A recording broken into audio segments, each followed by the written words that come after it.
नमस्कार प्रिय शिव भक्तों, आशा करता हूँ कि आप सभी शिव गुरु के कृपा से सुखी और स्वस्थ होंगे। तो आप सभी का स्वागत करता हूँ आपके अपने YouTube चैनल दैविक संसार में। आज आप लोगों को शिव गुरु का एक अत्यंत ही लाभकारी कथा सुनाने जा रहा हूँ, तो कृपा ध्यान से और अंत तक सुनिए। भक्त बंधुओं, आज के इस पावन दिन भोलेनाथ को प्रसन्न करना किसी सच्चे भक्त के लिए कठिन नहीं बल्कि अत्यंत सरल है।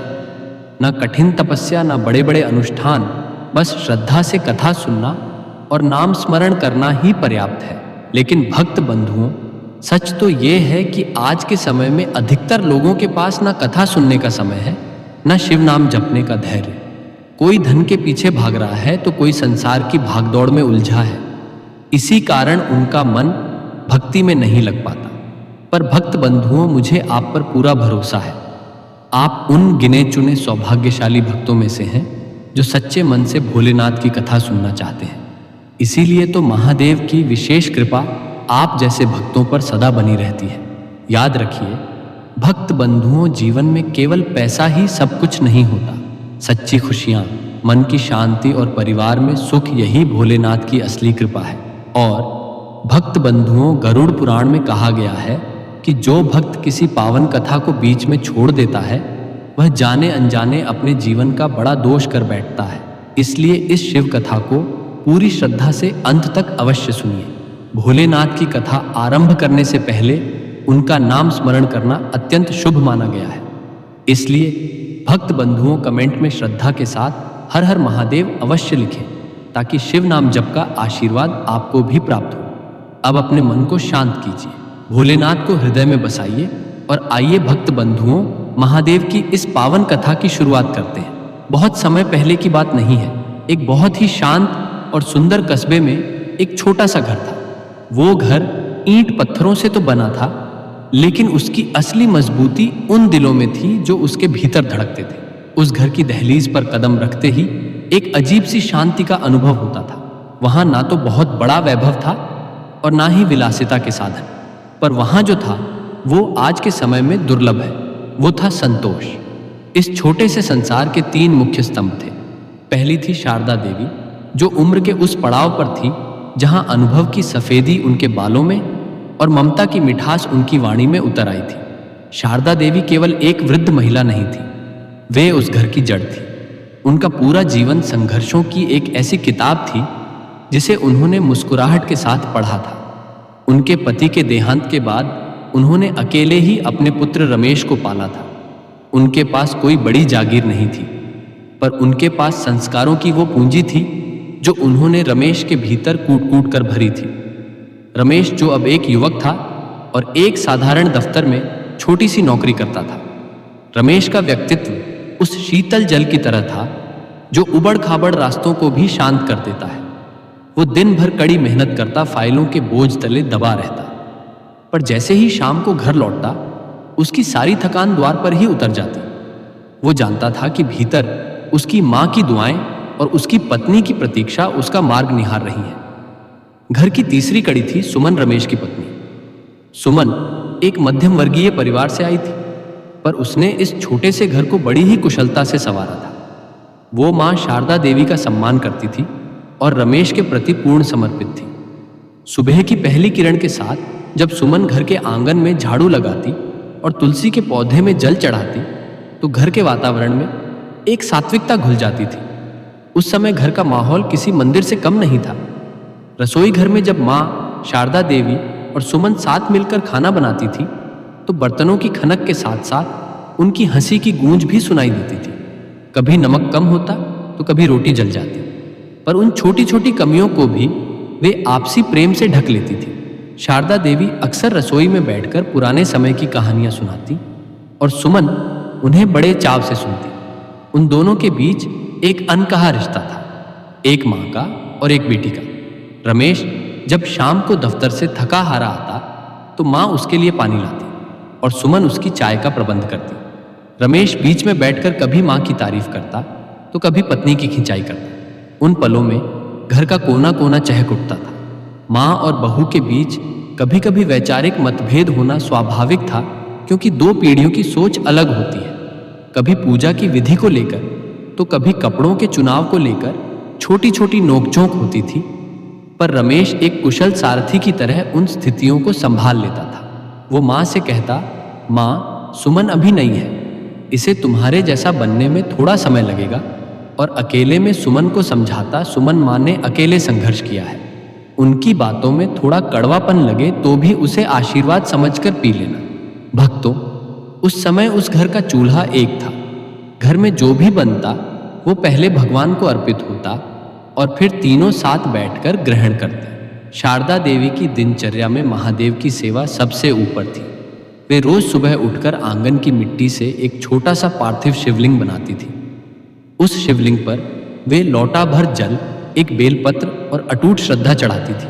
वे प्रार्थना करती थी, हे शंभु, मेरे बेटे के इस घर की खुशियों को किसी की नजर न लगे। हम ऐसे ही साथ रहे, एक ही थाली से खाते रहे और एक ही छत के नीचे आपकी महिमा गाते रहे। सुमन भी माँ के साथ पूजा में शामिल होती थी। घर में अगर कभी कोई छोटी परेशानी आती भी, जैसे पैसों की तंगी या किसी की बीमारी, तो वे उसे साथ मिलकर झेल लेते थे। उन्हें पता था कि जब तक वे एक दूसरे के हाथ थामे हुए हैं, संसार की कोई भी आपदा उन्हें हिला नहीं सकती।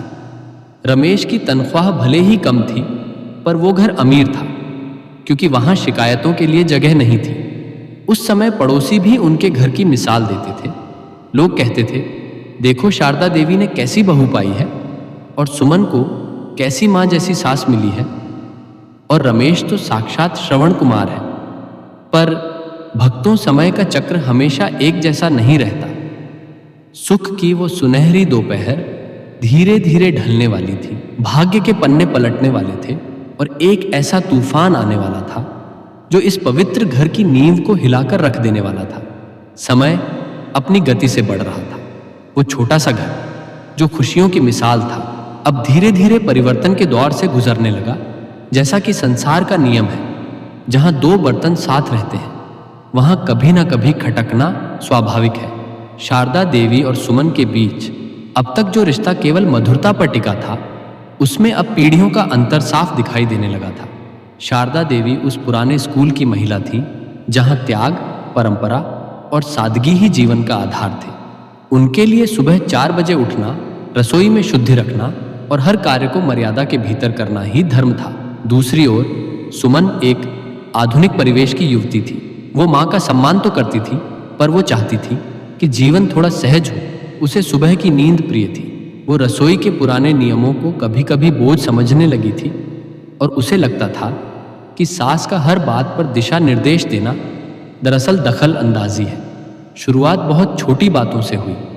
एक दिन की बात है, सुमन ने रसोई में नया मसाला लाकर रखा जो शहर की दुकानों पर मिलता था।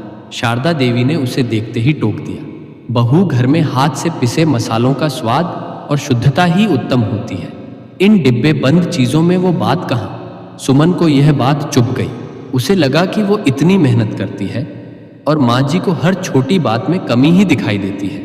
उसने पलटकर जवाब तो नहीं दिया, पर उसके चेहरे पर आई शिकन और बर्तनों की तेज आवाज ने बता दिया कि उसके मन में रोष है।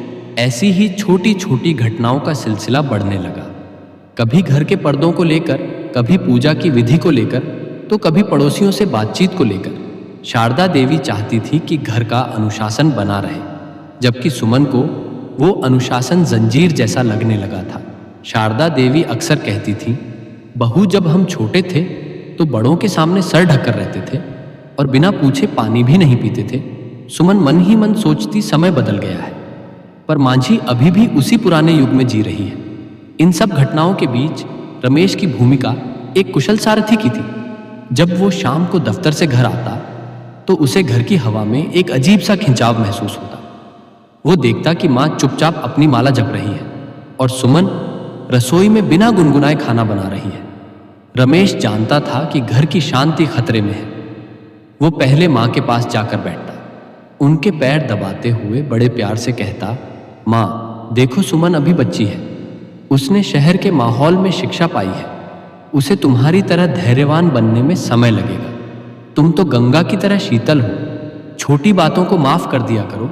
शारदा देवी मुस्कुराकर अपने बेटे के सिर पर हाथ फेर देती और उनका गुस्सा पिघल जाता। वे सोचती, मेरा बेटा कितना समझदार है, इसकी खातिर मैं सब सह लूंगी। फिर रमेश रसोई में सुमन के पास जाता, उसे कोई छोटी सी भेंट देता या उसकी थकान की चिंता करता। जब सुमन अपनी शिकायतों की पोटली खोलती तो रमेश उसे बड़े धीरज से सुनता। वो कहता, सुमन माँ ने पूरा जीवन अकेले मुझे पालने में लगा दिया। आज उनके पास हमारे सिवा कोई नहीं है। उनकी बातें तुम्हें पुरानी लग सकती हैं, पर उनके पीछे अनुभव का खजाना है। वे तुम्हें टोकती नहीं है, बल्कि तुम्हें संवार रही है। थोड़ा तुम झुक जाओ, थोड़ा मैं संभाल लूंगा। रमेश की यह मध्यस्थता उस पुल की तरह थी जो दो किनारों को जोड़कर रखती थी। उसकी बातों में वह जादू था कि माँ और बहू दोनों ही अपनी कड़वाहट भूलकर फिर से एक हो जाती थी। घर का चूल्हा फिर से उसी पुरानी गर्माहट के साथ चलने लगता। रमेश की कुशलता का ही परिणाम था कि वह तनाव कभी युद्ध में नहीं बदला। वो दोनों पक्षों को यह एहसास करा देता था कि घर की एकता ही उसकी सबसे बड़ी ताकत है। लेकिन भक्तों, ये संतुलन तब तक ही बना रहा जब तक रमेश साक्षात घर में मौजूद था। रमेश की उपस्थिति एक सुरक्षा कवच की तरह थी जो माँ और बहू के बीच के मतभेदों को ढाल की तरह रोक लेती थी। पर होने को कुछ और ही मंजूर था। समय का चक्र घूमने वाला था। रमेश की वो साधारण नौकरी जिसने परिवार को जोड़े रखा था, अब एक बड़े अवसर में बदलने वाली थी।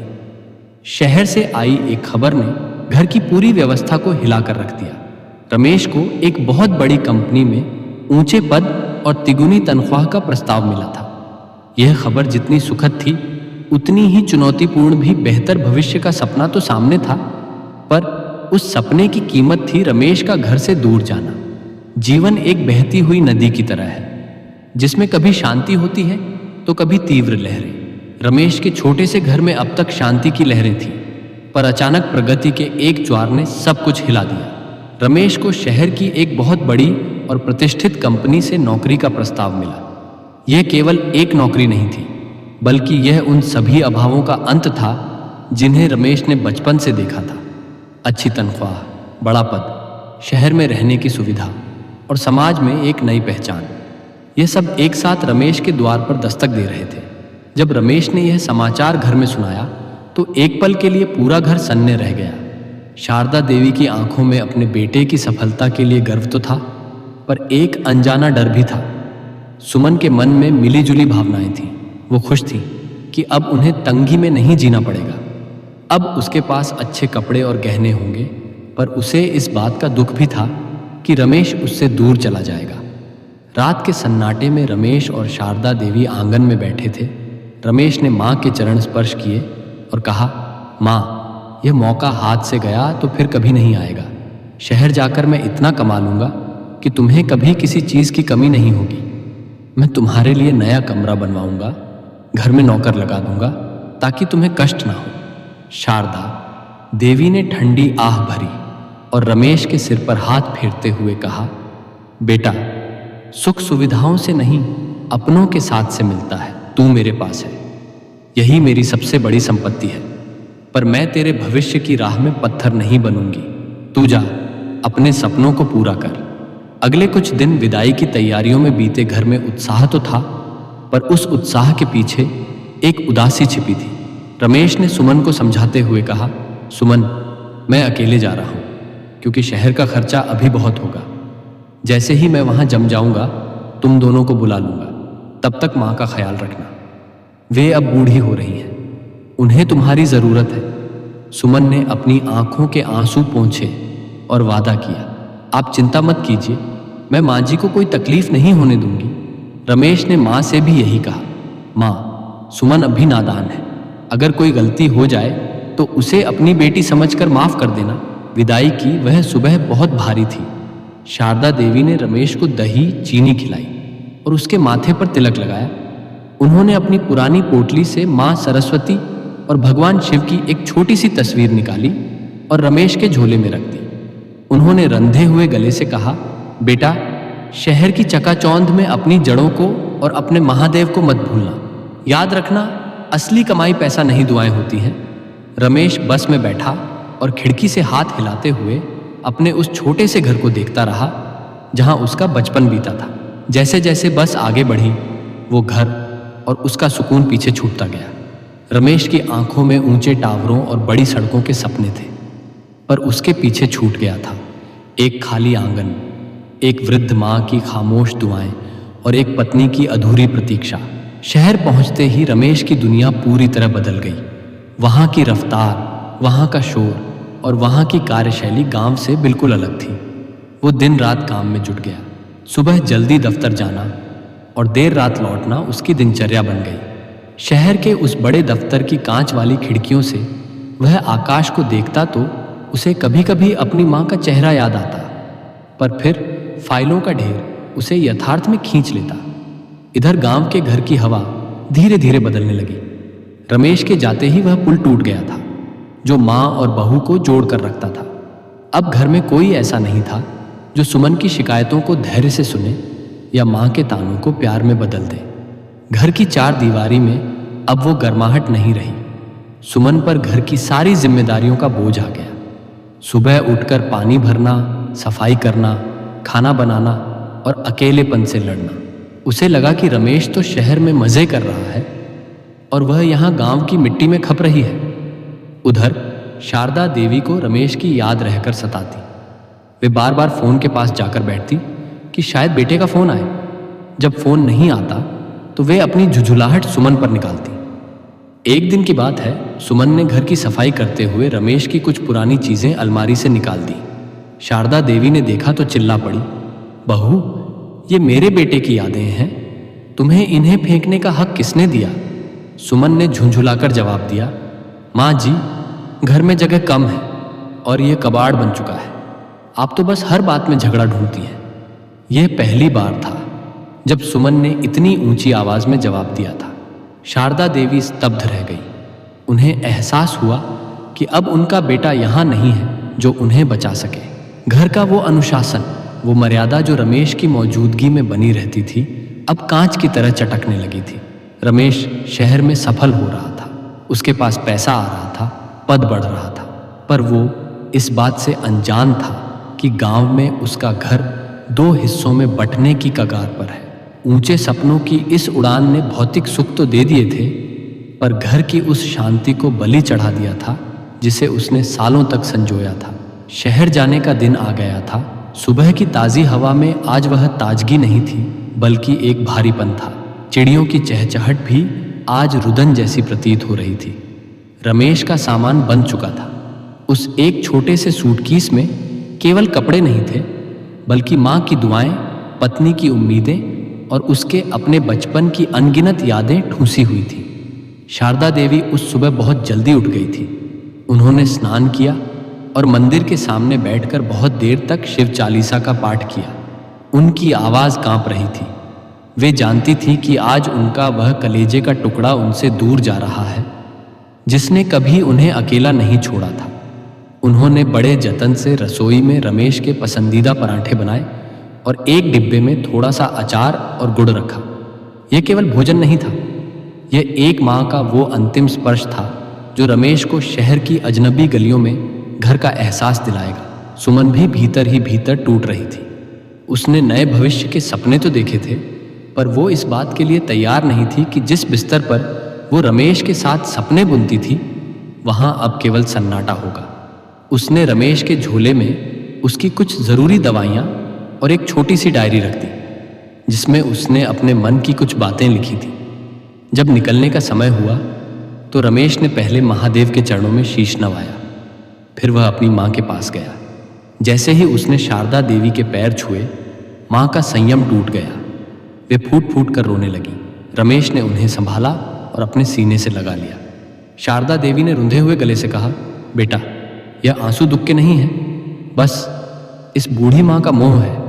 तू जा, खूब नाम कमा, पर एक बात हमेशा याद रखना, शहर की उन ऊंची इमारतों के बीच अपनी इस छोटी सी कुटिया को मत भूलना। वहाँ के रेशमी बिस्तरों पर सोते समय अपनी इस मिट्टी की महक को मत भूलना। पैसा कमाना बहुत ज़रूरी है, पर अपनों का विश्वास कमाना उससे भी बड़ा धर्म है। रमेश ने माँ के हाथ चूमते हुए वचन दिया, माँ, मैं कहीं भी रहूं, मेरा मन यहीं रहेगा। मैं जल्दी जल्दी आता रहूंगा। फिर रमेश सुमन की ओर मुड़ा। सुमन की आंखों में आंसुओं का सैलाब था। रमेश ने उसका हाथ थामा और उसे एकांत में ले गया। उसने बड़े धीमे स्वर में कहा, सुमन, मैं एक बड़े मिशन पर जा रहा हूं और इस मिशन की सफलता तुम्हारे हाथों में है। मां अब उम्र के उस मोड़ पर है जहां वे फिर से बच्ची बन गई हैं। कभी वे जिद करेंगी, कभी वे डांटेंगी, पर तुम उन्हें अपनी सगी मां समझना। मैं तुम्हें यहां घर की मर्यादा और मां की सेवा सौंपकर जा रहा हूं। यह मेरा तुम्हें दिया हुआ अंतिम वचन है कि मैं तुम्हारे सारे अभावों को दूर कर दूंगा। बस तुम मेरे पीछे से घर को बिखरने मत देना। सुमन ने सिसकते हुए अपना सिर हिलाया। उसने कहा, आप बेफिक्र होकर जाइए, मैं आपकी अमानत को संभाल लूंगी। घर की दहली लांघते समय रमेश ने एक बार पीछे मुड़कर देखा। तुलसी का वह पौधा, आंगन की वह खुरदुरी दीवार और द्वार पर खड़ी दो औरतें, एक उसकी जड़ थी और एक उसका विस्तार। रमेश को लगा जैसे उसका आधा प्राण वहीं छूट गया है। गांव के बस स्टैंड तक पहुंचते पहुंचते रमेश का मन अशांत था। बस आई और वह एक ऊंची सीट पर बैठ गया। जैसे ही बस ने गति पकड़ी, उसे लगा जैसे कोई डोर खींच रही है। खिड़की के बाहर उसे खेत, खलिहान और वे पुराने पेड़ पीछे छूटते दिखाई दिए जिनसे उसका गहरा नाता था। उसने जेब से वह छोटी सी शिव प्रतिमा निकाली, मां ने दी थी। उसने उसे अपनी आंखों से लगाया। शहर पहुंचने के बाद रमेश ने पहली बार एक बड़े होटल में खाना खाया, पर उसे वो स्वाद नहीं मिला जो मां के हाथ के परांठों में था। रात को जब वो अपने कमरे में अकेला लेटा तो उसे मां की वो बात याद आई। असली कमाई पैसा नहीं, दुआएं होती हैं। उसे एहसास हुआ कि उसने पैसा कमाने का रास्ता तो चुन लिया है, पर दुआओं का खजाना पीछे छोड़ आया है। इधर घर में रमेश के जाते ही, सूरज ढलते ही एक अजीब सा अंधेरा छा गया। सुमन ने दिया तो जलाया, पर उस लौ में वो चमक नहीं थी। शारदा देवी ने रात को खाना नहीं खाया। वे बस रमेश की पुरानी फोटो लेकर बैठी रहीं। सुमन ने कोशिश की कि वह मां से बात करे, पर मां की खामोशी एक दीवार बन गई थी। रमेश को शहर गए हुए अब कई महीने बीत चुके थे। शुरुआत में जो खालीपन केवल उदासी बनकर आया था, वो अब धीरे धीरे एक भारी घुटन में बदलने लगा था। रमेश की अनुपस्थिति उस सुरक्षा कवच के हटने जैसी थी जो घर की मर्यादा और प्रेम को थामे हुए था। अब उस घर में 3 नहीं बल्कि 2 ही लोग थे, और विडंबना यह थी कि वे दोनों ही एक दूसरे के लिए अजनबी होते जा रहे थे। शहर की व्यस्तताओं ने रमेश को इतना जकड़ लिया था कि अब उसके फ़ोन कॉल भी कम होने लगे थे। वो जब भी फ़ोन करता तो उसकी बातों में केवल काम की थकान, नई योजनाओं की चर्चा और शहर की भागदौड़ का जिक्र होता।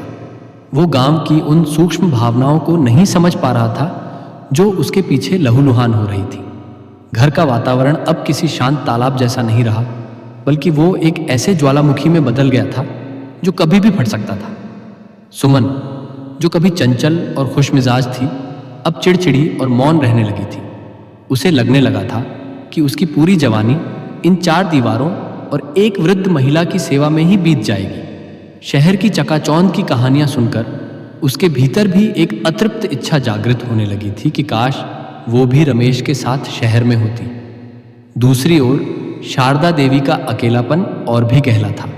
उनके लिए रमेश केवल बेटा नहीं, बल्कि उनका पूरा ब्रह्मांड था। बेटे के जाने के बाद उन्हें अपने अस्तित्व पर ही संकट महसूस होने लगा। उन्हें लगने लगा कि अब बहू उनकी बातों को अनसुना कर रही है। जब भी सुमन देर से सोकर उठती या घर के काम में कोई चूक होती, तो शारदा देवी को उसमें अपमान नजर आने लगता। वे अक्सर बेटे के बचपन की दुहाइयां देती और कहती, मेरे बेटे ने तुझे यहाँ रानी बनाकर रखा है और तू एक वक्त का खाना भी ढंग से नहीं बना सकती। तानों और शिकायतों का द्वार अब रोज की दिनचर्या बन गया था। रसोई घर, जो कभी प्रेम की सुगंध से महकता था, अब कड़वाहट की खान बन गया था। सुमन को लगता कि सास हर बात में नुक्स निकालती है।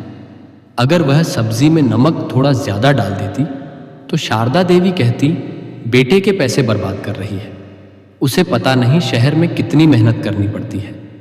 और अगर सुमन चुप रहती तो वे कहती, अब गूंगी भी बन भी बड़ों को जवाब देना भी भूल गई। तनाव इतना बढ़ गया कि एक दिन छोटी सी बात ने विकराल रूप ले लिया। सुमन ने सफाई करते समय मांझी के पुराने संदूक को खिसका दिया था। शारदा देवी ने इसे अपनी मर्यादा का उल्लंघन समझा और खूब भला बुरा कहा। सुमन का सब्र टूट गया। उसने पहली बार चिल्लाकर कहा, माँ जी, आपके बेटे ने मुझे यहाँ सेवा के लिए छोड़ा है, दासी बनने के लिए नहीं। अगर आपको इतनी ही तकलीफ है तो आप अपना काम खुद क्यों नहीं कर लेती? यह शब्द शारदा देवी के कान में पिघले हुए शीशे की तरह लगे। उन्होंने कभी सपने में भी नहीं सोचा था कि जिस बहू को उन्होंने बेटी माना था वो उन्हें काम खुद करने की सलाह देगी। उस रात घर में चूल्हा नहीं जला। सुमन अपने कमरे में रोती रही और शारदा देवी मंदिर के कोने में बैठकर महादेव से अपनी मौत मांगती रही। इसी तनाव के बीच एक दिन शारदा देवी ने वो निर्णय लिया जिसने घर के 2 टुकड़े कर दिए। उन्होंने अपनी कोठरी में एक छोटा सा चूल्हा अलग बना लिया। उन्होंने सुमन से कह दिया, अब से मेरा दाना पानी अलग होगा ना? मैं तेरी रसोई का खाऊंगी ना तुझे अपनी रसोई में आने दूंगी। तू अपनी मर्जी की मालिक है। और मैं अपने महादेव की सुमन ने भी जिद में आकर उन्हें रोकने की कोशिश नहीं की। उसे लगा कि चलो, रोज रोज की किचकिच से पीछा छूटा। पर वो ये नहीं जानती थी कि चूल्हा अलग होना केवल बर्तनों का अलग नहीं था, बल्कि वो उस घर की हत्या थी जिसे रमेश ने बड़ी उम्मीदों से छोड़ा था। अब घर में एक अजीब सा सन्नाटा पसर गया था। एक ही छत के नीचे 2 अलग संसार चल रहे थे।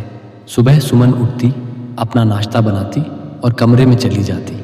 शारदा देवी कांपते हाथों से लकड़ियां जलाती। धुआं उनकी आंखों में भर जाता, पर वे किसी से मदद नहीं मांगती। वे अपनी सूखी रोटी पानी के साथ खा लेती, पर बहू के सामने हाथ नहीं फैलाती। शारदा देवी ने अपने इस दुख को दुनिया के सामने जाहिर होने नहीं दिया। जब भी रमेश का फोन आता, वे अपनी आवाज़ को स्थिर करती और कहती, बेटा मैं बहुत खुश हूँ, बहू मेरा बहुत ध्यान रखती है, तू बस अपनी नौकरी पर ध्यान दे। सुमन भी डर के मारे रमेश को कुछ नहीं बताती थी। उसे लगता था कि अगर रमेश को पता चला तो वह उसे शहर नहीं बुलाएगा। घर का खालीपन अब भूतों जैसा डराने लगा था। आंगन में लगा तुलसी का पौधा सूखने लगा, क्योंकि अब इसमें दोनों में से कोई भी नियम से जल नहीं चढ़ाता था। श्रद्धा की जगह अब केवल औपचारिकता रह गई थी। शारदा देवी सारा दिन बस ओम नमः शिवाय का जाप करती रहती। उनके जाप में अब एक करुण पुकार थी। वे रोज मिट्टी का शिवलिंग बनाती और उसे अपने आंसुओं से भिगो देती। तनाव की यह पराकाष्ठा अब रमेश के धैर्य की परीक्षा लेने वाली थी। उसे शहर में बैठे बैठे भी कभी कभी बेचैनी महसूस होती थी। उसे सपने में अपनी माँ के रोने की आवाज़ सुनाई देती थी, पर वो इसे वहम समझकर टाल देता था। उसे क्या पता था कि जिस सुख सुविधा के लिए उसने घर छोड़ा था, उसी ने उसके घर की शांति को भस्म कर दिया है। भक्तों, जब अहंकार प्रेम पर भारी पड़ जाता है तो घर मकान बन जाता है। सुमन और शारदा देवी के बीच की यह दूरी अब एक ऐसी खाई बन गई थी जिसे भरना नामुमकिन लग रहा था। वो दोपहर बहुत तपिश भरी थी, लेकिन उस घर के भीतर जो आग सुलग रही थी वो बाहर के सूरज से कहीं अधिक भयावह थी। सुमन और शारदा देवी के बीच शब्दों का युद्ध अब उस सीमा पर पहुंच चुका था जहां से वापसी का कोई रास्ता नजर नहीं आ रहा था।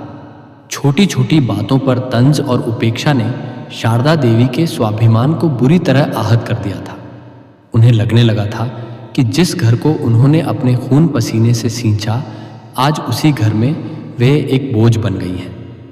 उस दिन सुमन ने अनजाने में या शायद झुंझुलाहट में शारदा देवी से कह दिया था, माँ जी, अगर आपको मेरा बनाया खाना इतना ही बुरा लगता है तो आप खुद क्यों नहीं बना लेती? आखिर कब तक मैं आपकी यह कड़वी बातें सहूंगी? यह शब्द शारदा देवी के हृदय में किसी तीक्ष्ण बाण की तरह चुभ गए। उन्होंने अपनी कांपती हुई उंगलियों से अपनी साड़ी का पल्लू समेटा और शांत स्वर में कहा, ठीक है बहू, आज तूने अपनी मर्यादा लांघ दी है। अब से तुझे मेरे कारण कष्ट नहीं होगा। उसी क्षण शारदा देवी ने वो वज्र संकल्प लिया जिसने घर की एकता की जड़ों पर कुल्हाड़ी चला दी। उन्होंने घर के पिछवाड़े वाले छोटे से गलियारे में, जहां वे अक्सर अपनी पूजा की सामग्री रखती थीं, वहां अपना डेरा जमा लिया। उन्होंने पुराने कबाड़ से 2 ईंटें ढूंढी और उन्हें जोड़कर एक छोटा सा चूल्हा बनाया। यह केवल 2 ईंटों का चूल्हा नहीं था, बल्कि यह उस दीवार की नींव थी जिसने माँ और बहू के संसार को दो अलग अलग ध्रुवों में बांट दिया था। सुमन ने जब देखा कि माँ जी अपना अलग चूल्हा जला रही हैं, तो एक पल के लिए उसका दिल धक से रह गया। उसे अपनी गलती का एहसास तो हुआ, पर उसके भीतर बैठा अहंकार उसके पछतावे से कहीं अधिक बड़ा था। उसने सोचा, देखती हूँ कितने दिन अलग रहती हैं, 2 दिन में हड्डियाँ दुखेंगी तो अपने आप वापस रसोई में आ जाएंगी। पर वो यह भूल गई थी कि शारदा देवी उस युग की महिला थी जिन्होंने गरीबी और अभावों को अपनी आंखों में भरकर पाला था। अब घर का नज़ारा हृदय विदारक था। रसोई घर में सुमन अपनी पसंद के पकवान बनाती, छौंक लगाती, जिसकी सुगंध पूरे घर में फैलती। दूसरी ओर शारदा देवी उस छोटे से गलियारे में धुएं के बीच बैठी रहती। उनकी पुरानी आंखों से पानी निकलता, फेफड़ों में धुआं भरता, पर वे उफ तक न करती। वे मिट्टी के बर्तन में थोड़ी सी खिचड़ी या केवल नमक रोटी बनाती। उनके पास अनाज कम था, क्योंकि उन्होंने रमेश द्वारा भेजे गए पैसों को हाथ लगाना छोड़ दिया था। वे अपनी पुरानी छोटी सी बचत से गुजारा करने लगी। रात के समय जब घर में सन्नाटा होता, तो 2 चूल्हों की आग 2 अलग अलग कहानियां कहती थी। सुमन के कमरे से टीवी की आवाज आती, जो शहर की आधुनिकता का प्रतीक थी। वहीं शारदा देवी की कोठरी से ओम नमः शिवाय का धीमा स्वर और सूखे पत्तों के जलने की चटक सुनाई देती। शारदा देवी ने इस अलगाव को अपनी तपस्या बना लिया। वे रोज सुबह उठकर आंगन की उसी मिट्टी से शिवलिंग बनाती, जो रब उनके दुख का एकमात्र गवाह था। वे जल चढ़ाते हुए कहती, हे महादेव, इस चूल्हे की आग मेरे शरीर को भले जला दे, पर मेरे बेटे के मन को मत जलने देना। उसे यह कभी मत पता चलने देना कि उसकी माँ आज पराये घर की तरह अपनी ही छत के नीचे अलग रोटी तोड़ रही है। इस अलग हुए चूल्हे ने सुमन के मन में भी एक अजीब सा डर पैदा कर दिया था। वो अब घर में अकेली महसूस करने लगी थी। भले ही उसे काम कम करना पड़ता था, पर वो शांति कहाँ थी जो पहले साथ बैठकर खाना खाने में आती थी। उसे रह रहकर रमेश का वो अंतिम वचन याद आता, माँ का ख्याल रखना। उसे डर लगता कि अगर रमेश अचानक आ गया तो वो उसे क्या जवाब देगी। इसी डर के कारण उसने रमेश को फ़ोन पर और भी ज़्यादा झूठ बोलना शुरू कर दिया। इधर शहर में रमेश की तरक्की आसमान छू रही थी। उसे बोनस मिला, उसे नई गाड़ी मिली, पर उसके मन में एक अजीब सी बेचैनी रहने लगी थी।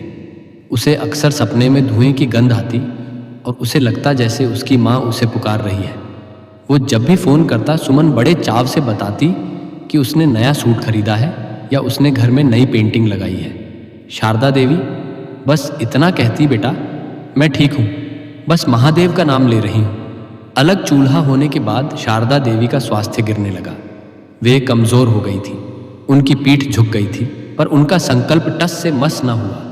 वे भूखी सो जाती, पर सुमन की रसोई की ओर मुड़कर भी न देखती। उनके लिए वो अलग चूल्हा उनके आत्मसम्मान की अंतिम लड़ाई थी। भक्तों, यह अलग हुआ चूल्हा केवल ईंटों का ढेर नहीं था, यह उस घर के संस्कारों की राख थी। जब माँ और बहू के बीच की गरिमा समाप्त हो जाती है, तो महादेव भी उस घर से मुख मोड़ लेते हैं। वो घर जो कभी शिवधाम जैसा था, अब केवल एक मकान रह गया था, जहाँ 2 आत्माएं नफरत और मजबूरी के साए में जी रही थी। घर के भीतर तानों और तिरस्कार का जो कोलाहल मचा था, उसे शांत करने के लिए शारदा देवी ने अब एक नया मार्ग चुन लिया था। उन्होंने समझ लिया था कि मनुष्य से अपनी व्यथा कहना व्यर्थ है, क्योंकि सुमन का हृदय इस समय अहंकार के पाषाण में बदल चुका था। शारदा देवी ने अब पूरी तरह से मौन धारण कर लिया। यह मौन किसी हार का संकेत नहीं था, बल्कि यह एक गहरी साधना का प्रारंभ था। उन्होंने अपनी उस छोटी सी कोठरी को ही अपना तपोवन बना लिया। अब शारदा देवी की दिनचर्या और भी कठिन हो गई थी। वे सूर्योदय से पहले उठती, अपनी देह की दुर्बलता और ज्वर को महादेव के नाम के सहारे किनारे करती और आंगन के एक कोने में, जहां सुमन की छाया न पड़ती हो, वहां बैठकर मिट्टी का एक नया शिवलिंग निर्मित करती। उनकी कांपती हुई उंगलियां जब उस शीतल मिट्टी को स्पर्श करती, तो उन्हें ऐसा अनुभव होता मानो वे साक्षात शिव के अंगों को सहला रही हों। वे शिवलिंग पर जल चढ़ाते हुए कोई शब्द नहीं बोलती थी, बस उनकी आंखों से गिरने वाली अश्रुधारा ही अभिषेक का कार्य करती थी। शारदा देवी की यह साधना मूक थी। वे न तो सुमन से कुछ मांगती थी, ना ही किसी पड़ोसी से अपनी पीड़ा साझा करती थी। उन्होंने अपनी रसोई का चूल्हा तो पहले ही अलग कर लिया था, पर अब उन्होंने भोजन की मात्रा भी अत्यंत अल्प कर दी थी। वे केवल उतना ही अन्न ग्रहण करती जो उनके प्राणों को बचाए रखने के लिए पर्याप्त हो। उनका शरीर सूखकर कांटा हो गया था, पर उनकी आंखों में एक अजीब सा दिव्य तेज था, वह तेज जो केवल ईश्वर के सानिध्य से प्राप्त होता है। दूसरी ओर सुमन उनकी इस चुप्पी से और भी अधिक चिढ़ने लगी थी। उसे लगता था कि मांझी मौन रहकर उसे दोषी ठहरा रही है। वे अक्सर उनके पास से गुजरते समय जोर से पैर पटकती या महादेव के प्रति कटाक्ष करती। वे कहती, सारा दिन पत्थर की पूजा करने से क्या पेट भरेगा? अगर इतना ही पुण्य कमाया है तो भगवान आकर रोटी क्यों नहीं दे जाते? शारदा देवी इन वचनों को सुनकर भी अनसुना कर देती। उनका मन तो अब कैलाश के उस शिखर पर विचर रहा था जहां केवल शांति का वास है। एक रात की बात है, शारदा देवी अपनी कोठरी में भूखी प्यासी लेटी थी। बाहर मूसलाधार वर्षा हो रही थी और ठंडी हवाएं झोपड़ी की खिड़कियों से टकरा रही थी। अचानक उन्हें अनुभव हुआ कि उनकी कोठरी में एक अपूर्व सुगंध फैल गई है। वही सुगंध जो अक्सर वर्षा के बाद मिट्टी से आती है या चंदन के लेप से। उन्होंने अपनी भारी पलकें खोली और देखा कि अंधेरी कोठरी के एक कोने में एक धुंधला सा प्रकाश चमक रहा है। तभी उन्हें एक स्वप्न जैसा आभास हुआ। उन्होंने देखा कि साक्षात महादेव उनके सम्मुख खड़े हैं। उनकी जटाओं से गंगा की निर्मल धारा बह रही है और उनके कंठ में विष का वो नीला चिन्ह चमक रहा है। महादेव ने अत्यंत सौम्य स्वर में कहा, पुत्री, तेरा धैर्य अब पराकाष्ठा पर है। तूने अपमान का जो विष पिया है वह व्यर्थ नहीं जाएगा। जो घर खंडित हो गया है उसे जोड़ने का समय आ गया है। धैर्य रख, क्योंकि अब न्याय की बारी मेरी है। उसी क्षण मीलों दूर शहर में रमेश के साथ एक विचित्र घटना घटी। रमेश अपने आलीशान फ्लैट में गहरी नींद में सोया था। अचानक उसे लगा कि किसी ने उसके सीने पर भारी पत्थर रख दिया है। उसकी सांस फूलने लगी और उसे कानों में अपनी मां की सिसकियों की गूंज सुनाई दी। वो हड़बड़ाकर उठ बैठा। उसे अनुभव हुआ कि उसके कमरे में चमेली और चंदन की वही सुगंध महक रही है जो मां के मंदिर में हुआ करती थी। उसे लगा जैसे उसकी मां उसे पुकार रही है, बेटा घर आजा, मेरा दम घुट रहा है। रमेश पसीने से लथपथ था। उसने तुरंत पानी पिया और अपनी मां का चित्र देखा। उसे अपनी मां की उन बातों का स्मरण हुआ जो उन्होंने विदाई के समय कही थी। अकेली कमाई पैसा नहीं दुआएं होती हैं। उसे अपनी अंतरात्मा में यह बोध हुआ कि वह सफलता की ऊंचाइयों पर तो चढ़ गया है, पर अपनी जड़ों को सींचना भूल गया है। उसे लगा कि उसके गांव के घर में कुछ बहुत बड़ा अनर्थ हो रहा है जिसे सुमन उससे छिपा रही है। अगले दिन सुबह होते ही महादेव के संकेत के प्रभाव में आकर रमेश ने कोई बहाना नहीं बनाया, कोई दफ्तर का काम नहीं देखा। उसने बस अपना झोला उठाया और बिना सुमन को बताए बस स्टैंड की ओर दौड़ पड़ा। उसके मन में केवल एक ही छवि थी, अपनी बूढ़ी मां का मुरझाया हुआ चेहरा। इधर गांव में उस सुबह शारदा देवी जब उठी तो उनका बुखार गायब था। उन्होंने बड़े उत्साह से आंगन का शिवलिंग साफ किया और सुमन की ओर देखा। सुमन उस समय भी अपनी रसोई में तानों की तैयारी कर रही थी। शारदा देवी ने मन ही मन महादेव को धन्यवाद दिया, क्योंकि वह जानती थी कि अब शिव का डमरू बज चुका है और परिवर्तन अवश्य भावी है। आंगन की उस मिट्टी में जो दरारें आई थीं, वे अब शिव के संकेत से भरने लगी थी। शारदा देवी की मूक साधना ने ब्रह्मांड की शक्तियों को झकझोर दिया था। महादेव ने यह सिद्ध कर दिया था कि जहां भक्त निशब्द होकर सहता है, वहां ईश्वर स्वयं शब्द बनकर गूंजते हैं। उसी क्षण मीलों दूर शहर में रमेश के साथ एक विचित्र घटना घटी। रमेश अपने आलीशान फ्लैट में गहरी नींद में सोया था। अचानक उसे लगा कि किसी ने उसके सीने पर भारी पत्थर रख दिया है। उसकी सांस फूलने लगी और उसे कानों में अपनी मां की सिसकियों की गूंज सुनाई दी। वो हड़बड़ाकर उठ बैठा। उसे अनुभव हुआ कि उसके कमरे में चमेली और चंदन की वही सुगंध महक रही है जो मां के मंदिर में हुआ करती थी। उसे लगा जैसे उसकी मां उसे पुकार रही है, बेटा घर आजा, मेरा दम घुट रहा है। रमेश पसीने से लथपथ था। उसने तुरंत पानी पिया और अपनी मां का चित्र देखा।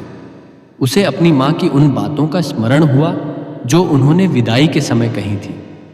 अकेली कमाई पैसा नहीं दुआएं होती हैं। उसे अपनी अंतरात्मा में यह बोध हुआ कि वह सफलता की ऊंचाइयों पर तो चढ़ गया है, पर अपनी जड़ों को सींचना भूल गया है। उसे लगा कि उसके गांव के घर में कुछ बहुत बड़ा अनर्थ हो रहा है, जिसे सुमन उससे छिपा रही है। अगले दिन सुबह होते ही महादेव के संकेत के प्रभाव में आकर रमेश ने कोई बहाना नहीं बनाया, कोई दफ्तर का काम नहीं देखा। उसने बस अपना झोला उठाया और बिना सुमन को बताए बस स्टैंड की ओर दौड़ पड़ा। उसके मन में केवल एक ही छवि थी, अपनी बूढ़ी मां का मुरझाया हुआ चेहरा। इधर गांव में उस सुबह शारदा देवी जब उठी तो उनका बुखार गायब था। उन्होंने बड़े उत्साह से आंगन का शिवलिंग साफ किया और सुमन की ओर देखा। सुमन उस समय भी अपनी रसोई में तानों की तैयारी कर रही थी। शारदा देवी ने मन ही मन महादेव को धन्यवाद दिया, क्योंकि वह जानती थी कि अब शिव का डमरू बज चुका है और परिवर्तन अवश्य भावी है। आंगन की उस मिट्टी में जो दरारें आई थीं, वे अब शिव के संकेत से भरने लगी थीं। शारदा देवी की मूक साधना ने ब्रह्मांड की शक्तियों को झकझोर दिया था। महादेव ने यह सिद्ध कर दिया था कि जहां भक्त निशब्द होकर सहता है, वहां ईश्वर स्वयं शब्द बनकर गूंजते हैं। कस्बे की धूल भरी पगडंडियों पर दोपहर की धूप चिलचिल्ला रही थी। रमेश, जो शहर की चकाचौंध और वातानुकूलित कमरों का आदी हो चुका था, आज पसीने से लथपथ था, पर उसके पैरों में एक अजीब सी छटपटाहट थी। उसके मन में रह रहकर वही दुर्गंध और मां की करुण पुकार गूंज रही थी, जो उसे सपने में सुनाई दी थी। वो बस स्टैंड से उतरकर सीधा अपने घर की ओर भागा। उसने किसी को सूचना नहीं दी थी, क्योंकि वह अपनी आंखों से वह सच देखना चाहता था जिसे उसकी आत्मा महसूस कर रही थी। जैसे ही रमेश ने अपने घर की गली में प्रवेश किया, उसे वह पुराना बरगद का पेड़ दिखाई दिया, जहां बैठकर वह कभी मां की प्रतीक्षा करता था। पर आज वहां वो रौनक नहीं थी। जैसे जैसे वह अपने घर के द्वार के समीप पहुंचा, उसका हृदय बैठने लगा। घर की बाहरी दीवारें, जो कभी छूने से चमकती थीं, अब मटमैली और उदास दिख रही थी। द्वार पर लगी वो नेम प्लेट, जिस पर बड़े गर्व से शारदा निवास लिखा था, अब धूल से ढकी हुई थी। रमेश ने कांपते हाथों से घर की कुंडी खटखटाई। भीतर से कोई आवाज नहीं आई। उसने दोबारा जोर से कुंडी पीटी तो सुमन ने भीतर से झल्लाकर पूछा, कौन है भाई? इस दोपहर में चैन नहीं है क्या? जैसे ही सुमन ने द्वार खोला और सामने रमेश को खड़ा देखा, उसके पैरों तले जमीन खिसक गई। उसके हाथ से पानी का गिलास छूटकर गिर पड़ा। आपने बताया नहीं कि आप आ रहे हैं? सुमन की आवाज में खुशी नहीं, बल्कि एक गहरा डर और घबराहट थी। उसका चेहरा पीला पड़ गया और वह रमेश के सामने खड़ी हो गई, ताकि वह भीतर ना देख सके। रमेश ने बिना कुछ बोले उसे किनारे किया और आंगन में कदम रखा। आंगन में कदम रखते ही रमेश के भीतर का संसार जैसे ढह गया। उसने देखा कि तुलसी का वो पवित्र पौधा, जिसे मां अपनी जान से ज्यादा प्यार करती थी, वो पूरी तरह सूख कर काला पड़ चुका था। आंगन के उस कोने में जहां कभी खुशियां चहकती थी, वहां मकड़ी के जाले और धूल जमी थी। पर सबसे भयावह दृश्य अभी बाकी था। रमेश की नजर पिछवाड़े के उस छोटे से गलियारे पर पड़ी, जहां मां की कोठरी थी। उसने देखा कि वहां से धुएं का एक काला गुब्बार निकल रहा था। वो दौड़कर वहां पहुंचा और जो देखा उसे देखकर उसकी आंखों के सामने अंधेरा छा गया। उसकी वृद्ध मां, जिसके पास शहर में बड़ा बंगला होने का वो सपना देखता था, वो आज जमीन पर बैठी पत्थर की 2 ईंटों पर अपना खाना बना रही थी। मां की आंखों से धुएं के कारण आंसू बह रहे थे। उनके कपड़े फटे और मैले थे और उनका शरीर इतना दुर्बल हो गया था कि उनकी हड्डियां साफ गिनी जा सकती थी। मां रमेश के गले से एक चीख निकली। शारदा देवी ने चौंक कर ऊपर देखा। अपनी धुंधली आंखों को मलते हुए उन्होंने अपने बेटे को देखा।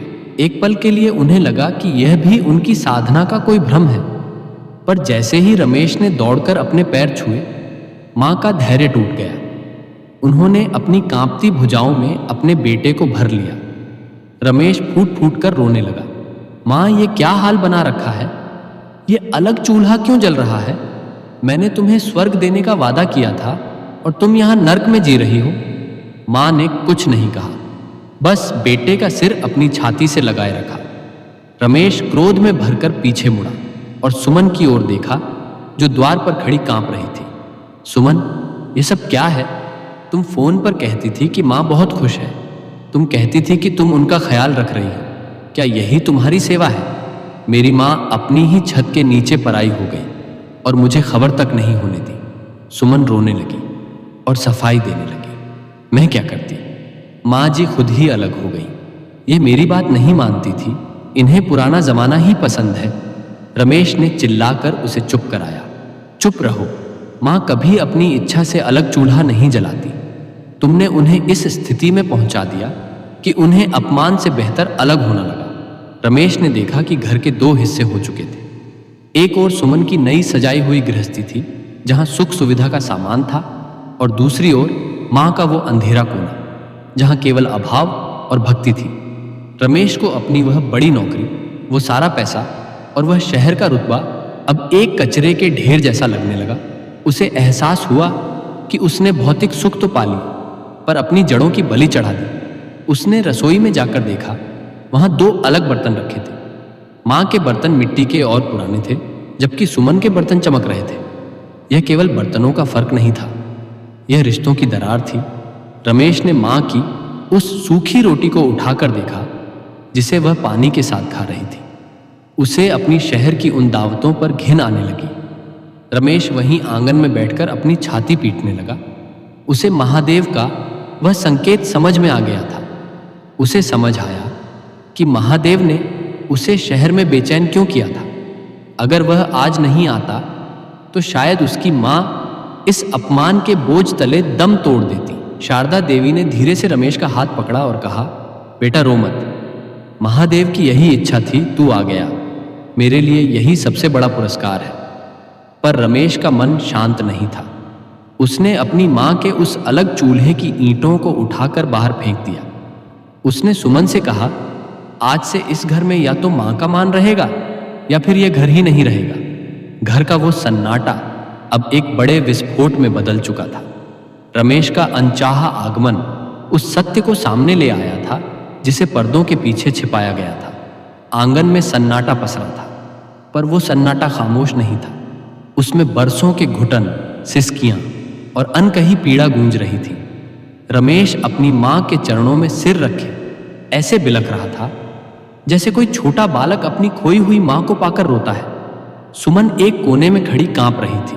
उसके पास आज ना कोई तर्क था और ना ही कोई बहाना। सत्य नग्न खड़ा था, और वह सत्य था माँ का अपमान। रमेश ने रंधे हुए गले से पूछा, माँ तूने ये सब क्यों सहा?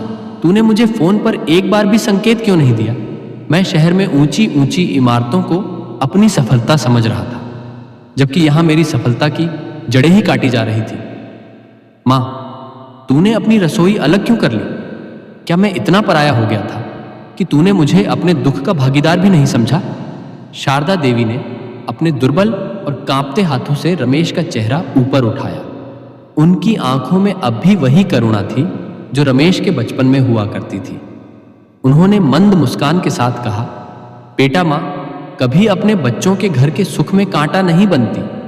तू शहर गया था अपनी गृहस्थी संवारने, अपने भविष्य को उज्जवल करने। अगर मैं तुझे यहाँ के क्लेश बताती तो क्या तू वहां शांति से काम कर पाता? क्या तेरा मन फाइलों में लगता?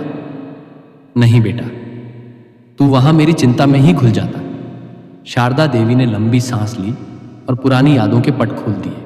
उन्होंने कहा, रमेश, जब तेरे पिता हमें छोड़कर गए थे तब तू केवल 5 वर्ष का था। उस समय मेरे पास पहनने को 2 साड़ियां भी नहीं थी। गांव के लोग कहते थे कि इसे अनाथालय भेज दे, पर मैंने पत्थर तोड़कर खेतों में मजदूरी करके तुझे पाला। कई रातें ऐसी थीं जब घर में केवल एक ही रोटी होती थी। मैं तुझे वो रोटी खिला देती और खुद पानी पीकर सो जाती। जब तू पूछता कि माँ तूने खाना खा लिया, तो मैं हंसकर कहती थी, हाँ बेटा, आज मेरा पेट बहुत भारी है। वो मेरा पहला झूठ था जो मैंने तेरी खुशी के लिए बोला था। रमेश की आंखों से अश्रुधारा रुकने का नाम नहीं ले रही थी। माँ ने आगे कहा, आज जब तू बड़ा हो गया, कमाऊ हो गया, तो मेरी ममता फिर से वही पुराना रास्ता पकड़ ली।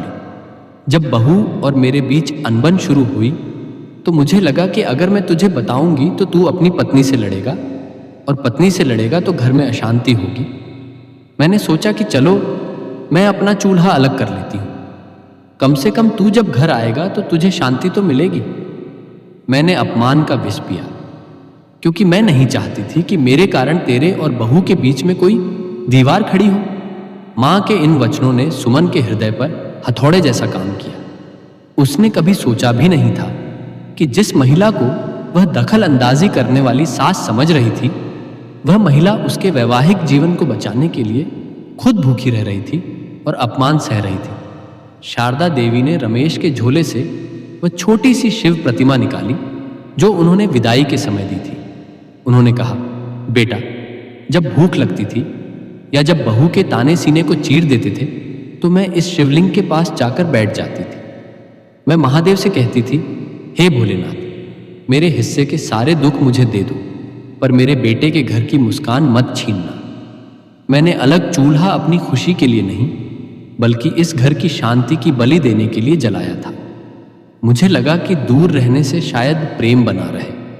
रमेश ने अपनी मां के पैरों की धूल अपने माथे पर लगाई और चिल्लाकर बोला, धिक्कार है मुझ पर और मेरी ऐसी कमाई पर। मां, तूने मुझे पढ़ाया ताकि मैं दुनिया को समझ सकूं, पर मैं अपने ही घर की चीखें नहीं सुन सका। तूने जो रोटियां पानी के साथ खाई हैं, वे मेरे सीने में पत्थर बनकर चुभ रही हैं। जिस मां ने अपनी जवानी मेरे लिए होम कर दी, उसे बुढ़ापे में 2 ईंटों के चूल्हे पर अकेला छोड़ दिया गया। सुमन अब और नहीं रुक सकी। वो दौड़कर आई और शारदा देवी के पैरों में गिर गई। वो जोर जोर से रोने लगी। माँ जी, मुझे पत्थर मारिए, मुझे घर से निकाल दीजिए, पर मुझे क्षमा मत कीजिए। मैं बहुत अंधी हो गई थी। मैंने आपकी खामोशी को आपकी हार समझा, पर आज समझ आया कि वो आपकी महानता थी। मैंने आपको बोझ समझा, जबकि आप इस घर को गिरने से बचाने वाला एकमात्र सहारा थी। पूरा आंगन माँ के उस ममता के वर्णन से भीग गया था। माँ ने सुमन को भी उठाकर गले से लगा लिया। उन्होंने कहा, बहू, तू भी तो बच्ची है। शहर के सपनों ने तेरी आंखों पर पर्दा डाल दिया था। माँ कभी अपनी बेटी से नाराज नहीं होती। माँ के इस त्याग ने रमेश को एक नया जन्म दिया। उसने समझ लिया कि सफलता का मतलब केवल धन संचय करना नहीं है, बल्कि उस माँ की आंखों में संतोष देखना है जिसने उसे इस योग्य बनाया। शारदा देवी की वो दास्तान केवल एक कहानी नहीं थी, वो एक साधना थी जिसने बिखरते हुए घर को फिर से एक सूत्र में पिरो दिया था। महादेव ने माँ की उस मूक पुकार को रमेश के कानों तक पहुंचाकर सिद्ध कर दिया था कि जहां निस्वार्थ प्रेम होता है, वहां ईश्वर को स्वयं आना पड़ता है। भक्तों, माँ के त्याग की कोई सीमा नहीं होती। हम चाहे कितने भी बड़े पद पर पहुंच जाएं, हम अपनी माँ के उस एक आंसू का कर्ज भी नहीं उतार सकते जो उसने हमारे लिए बहाया है। आंगन में माँ शारदा देवी की ममता और उनके महान त्याग की दास्तां सुनकर सुमन का अस्तित्व जैसे भीतर से झकझोर उठा था। अब तक वो स्वयं को आधुनिक, समझदार और पीड़ित मान रही थी, परंतु सत्य के प्रकाश ने उसे दिखाया कि वह कितनी संकीर्ण और अहंकारी हो चुकी थी। जिस माँ ने अपने जीवन की हर सुख सुविधा को अपने पुत्र और उसकी गृहस्थी की बलि चढ़ा दिया था, सुमन ने उन्हीं को अनावश्यक और बोझ समझ लिया था। सुमन की आंखों से गिर रहे आंसू अब केवल दुख के नहीं थे, वे उस अपराध बोध के थे जिसने उसकी आत्मा को जागृत कर दिया था। वो देर तक माँ के चरणों को पकड़कर रोती रही। उसकी सिसकियां शांत होने का नाम नहीं ले रही थी। रमेश भी चुपचाप खड़ा अपनी पत्नी को देख रहा था। उसके मन में क्रोध तो था, पर सुमन के पश्चाताप को देखकर उसका हृदय भी द्रवित हो उठा। सुमन ने कांपती आवाज में कहा, माँ जी, मैंने जो पाप किया है उसके लिए शायद नर्क में भी जगह नहीं मिलेगी।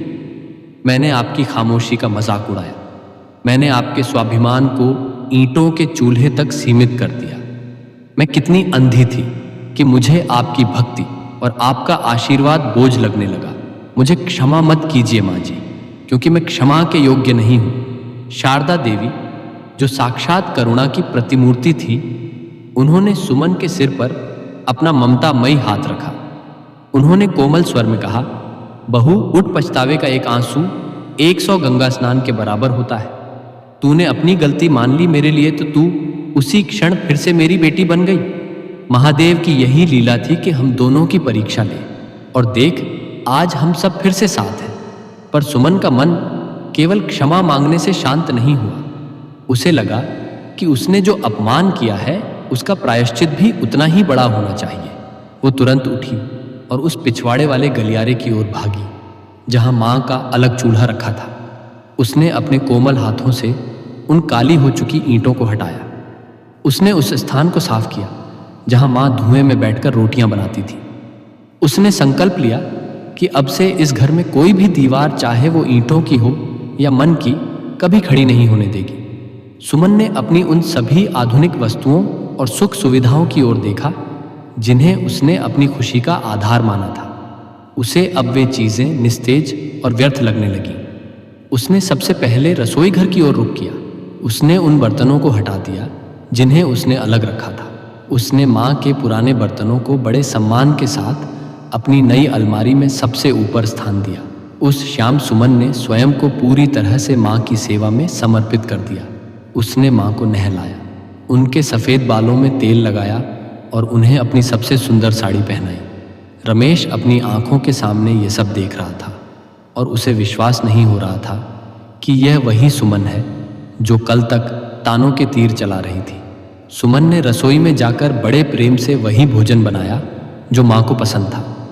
जब भोजन तैयार हो गया तो सुमन ने थाली सजाई और उसे लेकर मां के पास नहीं, बल्कि सबसे पहले महादेव के उस छोटे से शिवलिंग के पास गई जो मां ने आंगन में बनाया था। उसने वहां दीप जलाया और हाथ जोड़कर कहा, हे भोलेनाथ, मुझे वो शक्ति देना कि मैं कभी भी अपने बड़ों का अपमान न करूं।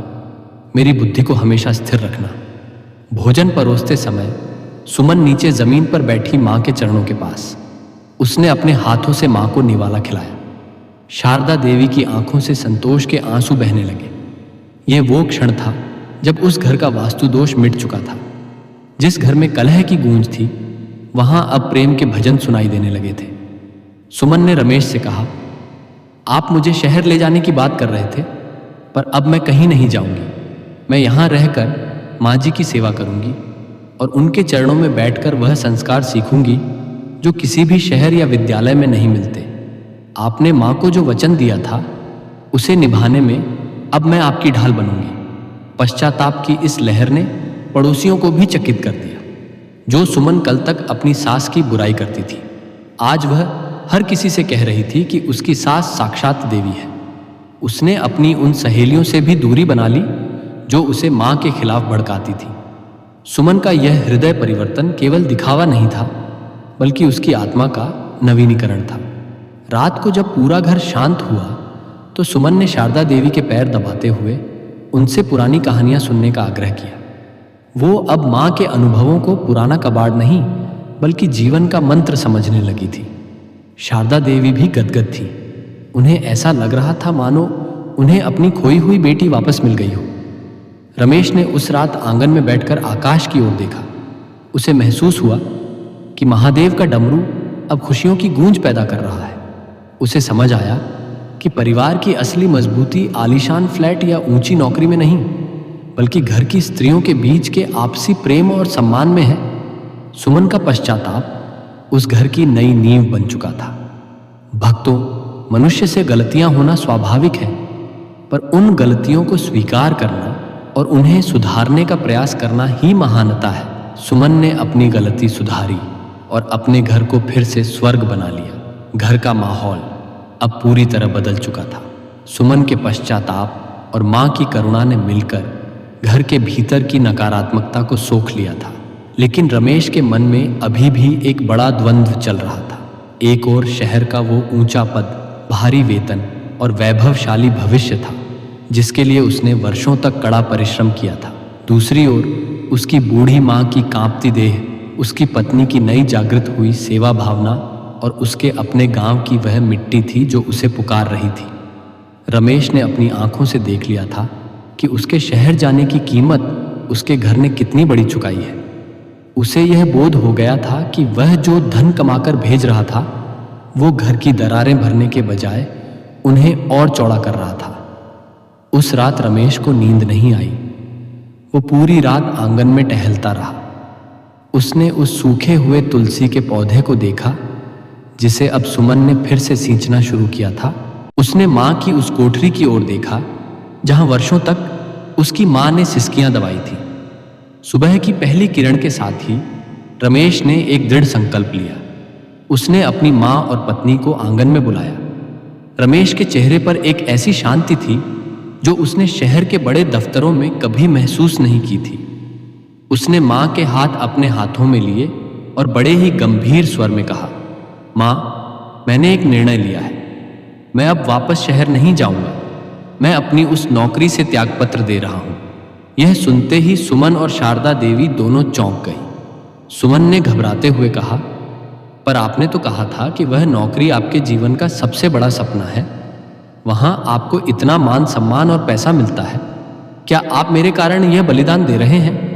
शारदा देवी ने भी चिंता जताते हुए कहा, बेटा, जज्बात में आकर कोई ऐसा फैसला मत ले जिसका पछतावा बाद में हो। हम अब साथ हैं, यही काफी है। तू शहर जाकर अपना काम कर, हम यहाँ सब संभाल लेंगे। रमेश मुस्कुराया और बड़े ही धीरज से बोला, नहीं मां, यह कोई बलिदान नहीं है, बल्कि यह मेरा अपने प्रति लिया गया एक न्याय है। मैंने शहर में रहकर देखा है, वहाँ लोग पैसे के पीछे भागते भागते अपनी आत्मा तक गिरवी रख देते हैं। वहाँ की चकाचौंध में अपनों का चेहरा धुंधला पड़ जाता है।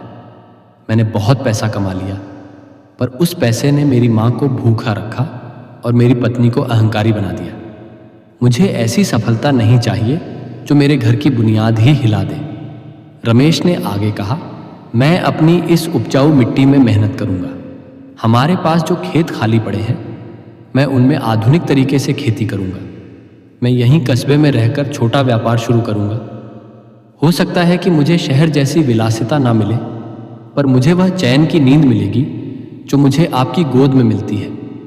मुझे वह संतोष मिलेगा कि शाम को जब मैं घर लौटूंगा तो हम तीनों एक ही थाली में साथ बैठकर भोजन करेंगे।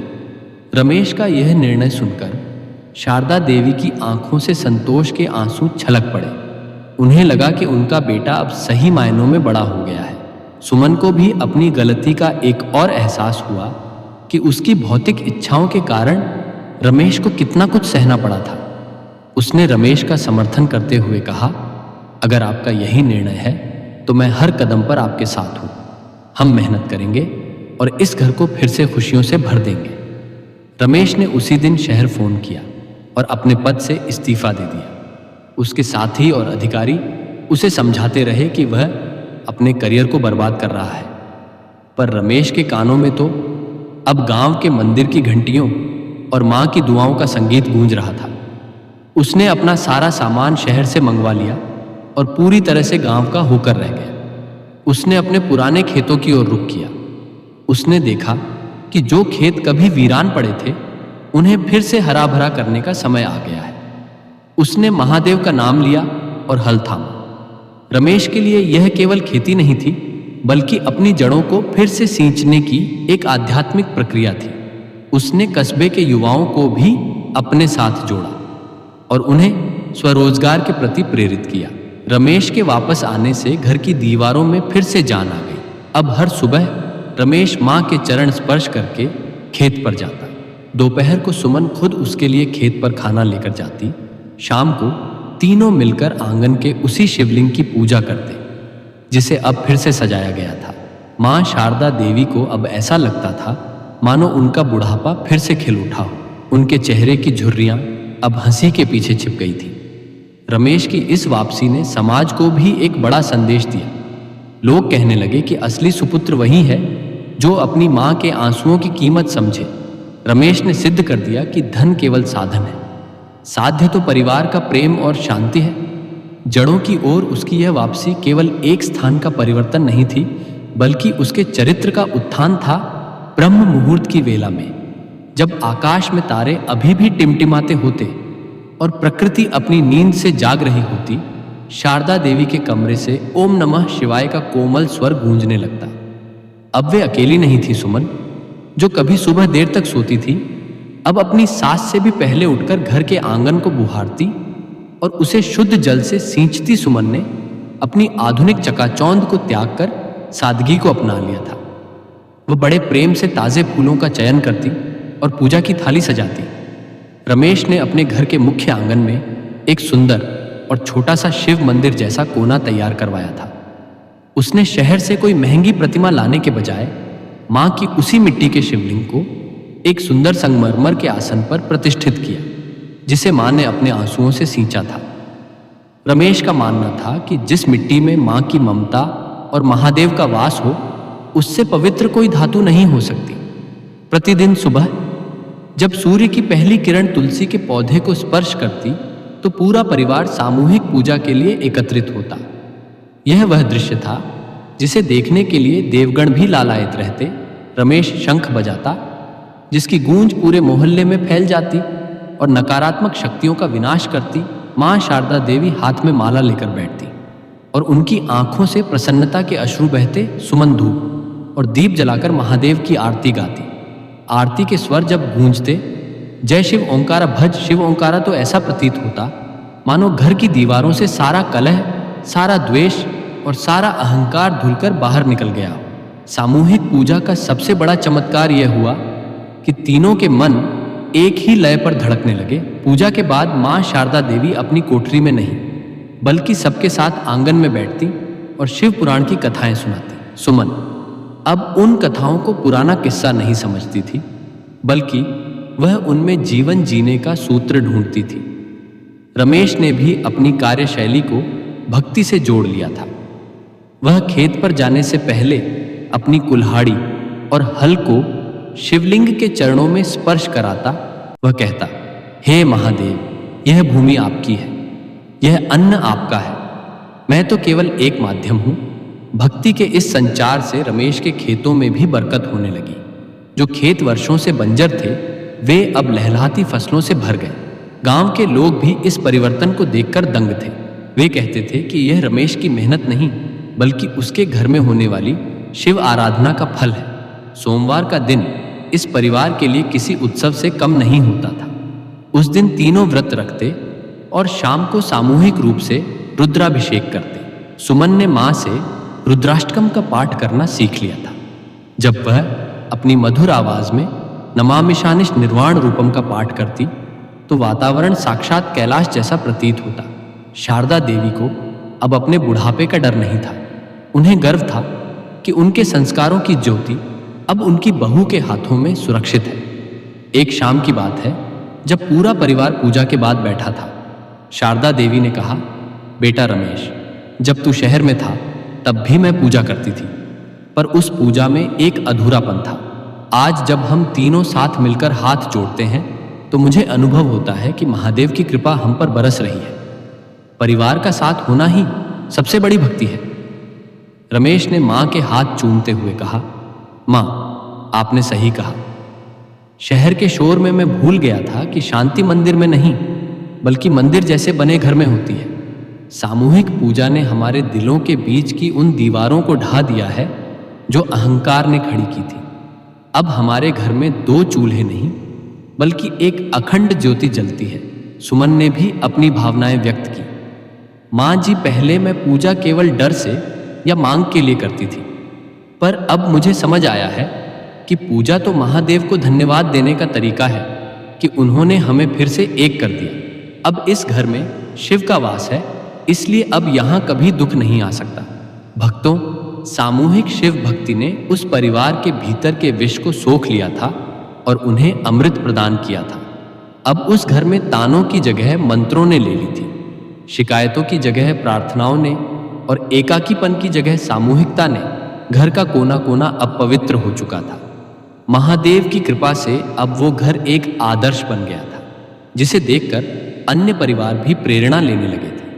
रमेश के घर में जब से महादेव की सामूहिक भक्ति और प्रेम का संचार हुआ, उस घर की दहलीज से निकलने वाली सकारात्मक ऊर्जा ने पूरे कस्बे को अपनी चपेट में ले लिया। जो पड़ोसी पहले माँ और बहू के झगड़ों की चर्चा चटखारे लेकर करते थे, अब वे उनके आपसी प्रेम और तालमेल की मिसाल देने लगे।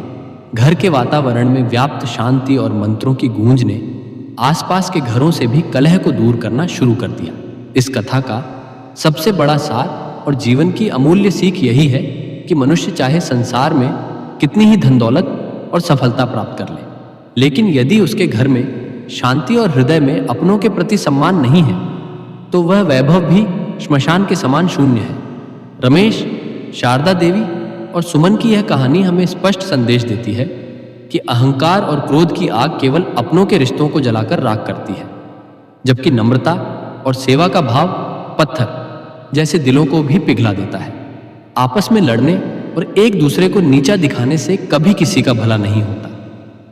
इससे केवल घर की सकारात्मक ऊर्जा नष्ट होती है और दरिद्रता का वास होता है। जब हम अहंकार को त्याग कर साथ मिलकर काम करते हैं और एक दूसरे की कमियों को स्वीकार करते हुए प्रेम की डोर थामते हैं, तो बड़ी से बड़ी विपत्ति भी टल जाती है। परिवार के बड़े बुजुर्ग हमारे घर की जड़ें होते हैं। यदि उन्हें ही कष्ट दिया जाए तो सुख का वृक्ष कभी फल फूल नहीं सकता। अंततः यह भक्ति और कर्म का मेल ही था जिसने टूटे हुए घर को फिर से जोड़ दिया। हमें यह समझना होगा कि घर केवल 4 दीवारों का ढांचा नहीं है, बल्कि यह वो पवित्र स्थान है जहां आपसी समझ और सामूहिकता से साक्षात ईश्वर का वास होता है। इसलिए कलह के मार्ग को छोड़कर एकता और सामूहिक पुरुषार्थ को अपनाना चाहिए, क्योंकि जब पूरा परिवार एक ही दिशा में कदम बढ़ाता है और मिलकर प्रयास करता है, तभी जीवन में वास्तविक उन्नति, संतोष और शाश्वत सुख का आगमन होता है। भक्त बंधुओं, यदि यह पावन शिव कथा आपके हृदय को स्पर्श कर गई हो, आपके मन में भक्ति, शांति और विश्वास जगा हो, तो ऐसे ही दिव्य और ज्ञानवर्धक कथाओं के लिए हमारे चैनल को सब्सक्राइब अवश्य करें, ताकि भोलेनाथ की कृपा और सत्संग नित्य आपके जीवन में बना रहे। अब अंत में भक्त बंधुओं, भोलेनाथ से मेरी एक विनम्र प्रार्थना है। हे त्रिनेत्रधारी, हे करुणानिधान महादेव, जिस भी सच्चे भक्त ने इस कथा को श्रद्धा और विश्वास के साथ अंत तक सुना है, उसके जीवन के सारे कष्ट हर लीजिए, उसके घर में सुख, शांति और समृद्धि का वास कराइए और उस पर सदा अपनी कृपा दृष्टि बनाए रखिए। हर हर महादेव। जय भोलेनाथ।